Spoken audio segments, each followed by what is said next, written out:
दोस्तों आप सभी को राम राम। सेबी बड़ा कुछ कर सकता है, मल्टीपल अपडेट्स कंटिन्यू आ रही हैं और फ्यूचर एंड ऑप्शन ट्रेडर के लिए कुछ बड़ी चीज़ें होने वाली हैं। साथ में आपको पता है कि कुछ थोड़े बहुत देखिएगा सेटबैक्स भी रहेंगे, उसके लिए आप प्रिपेयर्ड रहिएगा बिकॉज इट्स देखिएगा सेबी और वो रिस्क मैनेजमेंट सबसे ज़्यादा इम्पॉर्टेंट उनके लिए। रिस्क मैनेजमेंट को सबसे ज़्यादा इंपॉर्टेंट है और मैं यहाँ पूरी बात करने वाला हूँ FNO कॉन्ट्रैक्ट की, क्योंकि आपको पता है ज़्यादा टाइम नहीं बचा है। 24 से 48 घंटे में देखिएगा जो अपडेट आएगी तो वो आएगी लाइव मार्केट में 11 बजे मीटिंग स्टार्ट होगी, मतलब मॉर्निंग में 11 AM मीटिंग स्टार्ट होगी। तो आपको पता है कि अपडेट जो भी आएगी उसका सीधा असर लाइव मार्केट में स्टॉक मार्केट पे पड़ेगा, तो उसके लिए प्रिपेयर्ड रहना आपको। तो यहाँ पे लंबी अवधि यानी लॉन्ग टर्म जो FNO कॉन्ट्रैक्ट हैं वो शुरू हो सकते हैं।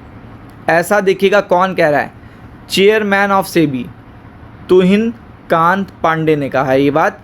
और आप देख सकते हैं कैपिटल मार्केट और मजबूत बनाने के लिए इक्विटी सेगमेंट में लंबी अवधि के लिए फ्यूचर्स ऑप्शन कॉन्ट्रैक्ट पर रेगुलेटर विचार कर रहा है। लंबी अवधि के फ्यूचर्स और ऑप्शन कॉन्ट्रैक्ट की शुरुआत से मार्केट में पार्टिसिपेशन बढ़ेगा। अब आपको पता है कि इससे सबसे बड़ी दो चीज़ें होंगी जो इम्पैक्ट करेंगी रिटेल ट्रेडर को।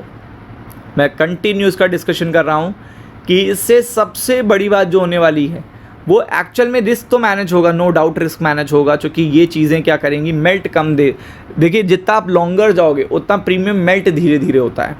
फॉर एग्जांपल पहले वीकली कॉन्ट्रैक्ट थे, आप देखो निफ्टी बैंक के वीकली कॉन्ट्रैक्ट थे तो मेल्ट जल्दी हो रहा है। 2 दिन ख़राब हुए, मंडे ट्यूसडे ख़राब हुआ तो आप समझ लो मेल्ट हो गए, कॉन्ट्रैक्ट मेल्ट हो गया आपका, चाहे आपने कितना भी पैसा लगाया हो पैसा डूब जाएगा आपका।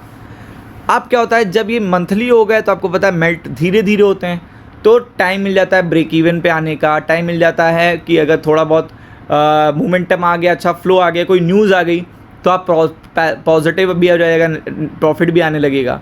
तो ये सारी चीज़ें आपको देखने को मिलती हैं। तो लॉन्गर टर्म में जाने के सेटबैक क्या है? सेटबैक है ये पहला तो प्रीमियम। भाई प्रीमियम इसमें अपने आप ही क्या रहता है, ज़्यादा हो जाता है। तो इससे क्या होगा, जो चीज़ आप छोटे पैसे से कर रहे थे वो छोटे पैसे से नहीं कर पाओगे, तो उसके लिए ज़्यादा पैसा देना पड़ेगा। जब ज़्यादा पैसा देना पड़ेगा तो अपने आप रिटेल ट्रेडर कम हो जाएगा और कॉन्सनट्रेशन किसका आ जाता है, कॉन्सनट्रेशन बिग प्लेयर्स का आ जाता है। तो वो कॉन्ट्रैक्ट्स को ईजिली देखिएगा शफल कर सकते हैं, हिला सकते हैं, तो वो चीज़ रिटेल ट्रेडर के लिए ऑब्वियसली ख़राब है। सेकेंड चीज़ होती है कि जितना आप लॉन्गर कॉन्ट्रैक्ट के लिए जाओगे उतना मार्केट में जो मज़ा होता है वो चला जाता है, अट्रैक्शन खत्म हो जाती है। कहा तो ये जा रहा है कि रिस्क मैनेजमेंट करने के लिए अट्रैक्शन के लिए करा जा रहा है, but the thing is attraction अपने आप में चली जाती है, क्योंकि आपको पता है कि कैपिटल मार्केट को अगर आप ज़्यादा मजबूत करोगे तो उसका अट्रैक्शन, रिस्क का जो एक्सट्रैक्शन है वो जाएगा, और जो रिस्क अट्रैक्शन जाता है तो अपने आप देखिएगा वो वहाँ पे वॉल्यूम पे असर पड़ जाता है। पहला मैंने आपको प्रीमियम बताया वो सेटबैक है, दूसरा वॉल्यूम, और फिर क्या होता है प्रीमियम का साइडवेज रहना, बहुत टाइम तक मूवमेंट ना आना, स्पाइक्स ना आना, चूँकि आपको पता है लॉन्गर कॉन्ट्रैक्ट है। तो आप देख सकते हैं यहाँ पे ये चीज़ आपको देखने को मिल सकती है। एक कार्यक्रम में बताया कि लंबी अवधि के फ्यूचर्स ऑप्शन कॉन्ट्रैक्ट की शुरुआत से मार्केट में पार्टिसिपेशन बढ़ेगा, साथ इससे रिस्क मैनेजमेंट क्षमता भी बढ़ेगी। उन्होंने कहा securities lending and borrowing short term selling framework पर भी व्यापक समीक्षा की जा रही है। इसका मकसद कैश और डेरिवेटिव मार्केट के बीच में इंटरलिंकेज बढ़ाना है, इससे लिक्विडिटी बढ़ेगी।